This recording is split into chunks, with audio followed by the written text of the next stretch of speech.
বহিষ্কৃত সাংসদ মহুয়া মৈত্র ফিরে পেলেন তার নিজের জায়গা। পার্লামেন্ট থেকে তার যে জায়গা ছিনিয়ে নেওয়া হয়েছিল কৃষ্ণনগর মানুষের জন্যই কিন্তু তিনি আবার সেই তার পুরনো জায়গায় ফিরে এলেন। বলতে পারেন তৃণমূল প্রার্থী মহুয়া মৈত্র 2024-এর লোকসভা ইলেকশনে কৃষ্ণনগরে তিনি তৃণমূল প্রার্থী হয়ে দাঁড়িয়েছিলেন এবং সেই কৃষ্ণনগর থেকেই তিনি আবার জয়ী হলেন, ফিরবেন আবার সংসদে। তবে কি কারণে তার এই জয় সে বিষয়ে আপনাদের মূলত জানাবো।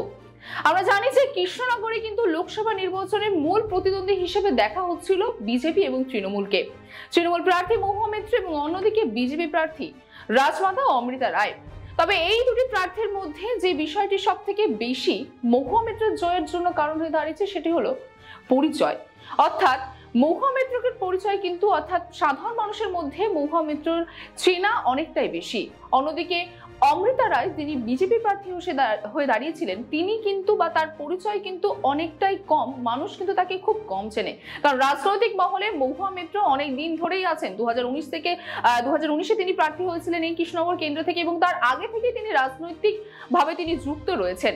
তবে সেই দিক থেকেই কিন্তু মহুয়া মৈত্রের পরিচয় অমৃতা রায়ের থেকে অনেকটাই বেশি আছে রাজনৈতিক মহলে এবং কোথাও যে তার এই পরিচয়টা কিন্তু তার জয়ের একটি অন্যতম কারণ হয়ে দাঁড়িয়েছে।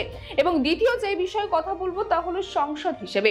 আমরা জানি যে মহুয়া মৈত্র কিন্তু পার্লামেন্টে তিনি কিন্তু খুবই নিজের কেন্দ্রে নিয়ে তিনি খুবই সেখানে কথা বলেছেন এবং তিনি তার বক্তৃতা রেখেছেন বারবার, কিন্তু তিনি শিরোনামে উঠে এসেছেন তার এই বক্তৃতার জন্য।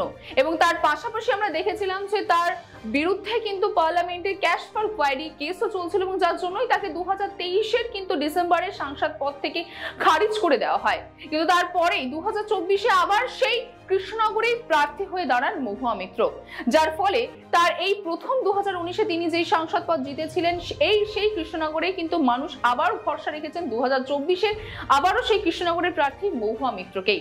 পাশাপাশি রয়েছে মমতা ব্যানার্জির আস্থা। মমতা ব্যানার্জি, অভিষেক বন্দ্যোপাধ্যায় মহুয়া মৈত্রের জন্য কিন্তু বারংবার তারা সভা করেছেন এবং কৃষ্ণনগর বাসীর উদ্দেশ্যে তারা কিন্তু বারবার বলেছেন যে পার্লামেন্ট থেকে মহুয়া মৈত্র যে পদ তারা ছিনিয়ে নিয়েছিলেন সেই পদ যেন কৃষ্ণনগর বাসীরা তাকে আবার ফিরিয়ে দেয়, তাকে যেন লোকসভা নির্বাচনে জয়ী করে। কোথাও যে কিন্তু এই যে রাজনৈতিক প্রচার, যে জনসভা বারংবার আমরা দেখেছি মহুয়া মৈত্রের জন্য হয়েছে, সেই জনসভা মমতা ব্যানার্জি যে পপুলারিটি গোটা বাংলা জুড়ে, শুধু যে কৃষ্ণনগর তা নয়, সেই বিষয়টি কিন্তু মহুয়া মৈত্রের জয়ের পিছনে একটি অন্যতম কারণ হয়ে দাঁড়িয়েছে। তবে এখন দেখার বিষয় 2019-এর সাংসদ হিসেবে মহুয়া মৈত্রের যে পরিণতি আমরা দেখেছিলাম 2024-এ পুনরায় পার্লামেন্টে ফিরে যে সাংসদ হিসেবে তার পরিণতি কোন দিকে যাবে বা কোন দিকে জল গড়াবে সেদিকে নজর থাকবে আমাদেরও।